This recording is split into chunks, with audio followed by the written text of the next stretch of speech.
lorsqu'on utilise des serres à bois, habituellement, c'est dans le but de coller des panneaux ou coller des pièces de bois. Un problème qu'on va retrouver assez fréquemment, c'est qu'il va y avoir des dépôts de colle sur nos structures de serre. Ça devient un peu désagréable, puis c'est parfois un peu difficile à enlever aussi. Un petit truc assez simple, moi je vous conseille d'appliquer des cires ou des lubrifiants à outils. Il y a des types de cires sans silicone qui sont spécialisés pour les machines-outils d'atelier. C'est vraiment ce que je vous recommande. N'utilisez pas n'importe quel type de cire ou surtout pas d'huile.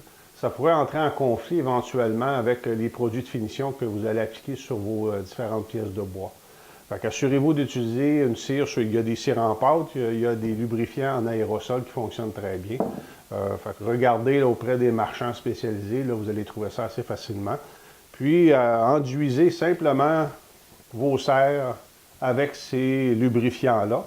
À ce moment-là, ça va éviter que la colle adhère trop fermement sur vos structures. Ça va être beaucoup plus facile à entretenir. Donc, on a un exemple ici où il y a une serre qui a été enduite de cire en pâte. Puis, vous allez voir aussi là, que, regardez, dans le fond, les résidus de colle n'adhèrent pas très bien là, au tube. À ce moment-là, c'est assez facile à faire un entretien. On peut assez facilement conserver nos serres assez propres là, à ce moment-là. Un petit truc que je vais utiliser pour enlever le surplus de colle qui fonctionne assez bien. J'utilise dans le fond la section mobile de ma serre.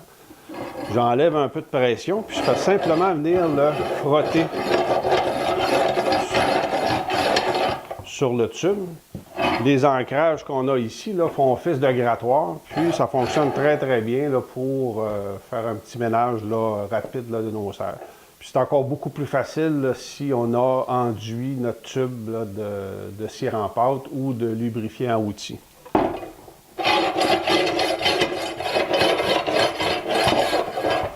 Et voilà, c'est pas plus compliqué que ça, puis ça nous permet de garder nos serres le plus propre possible à ce moment-là.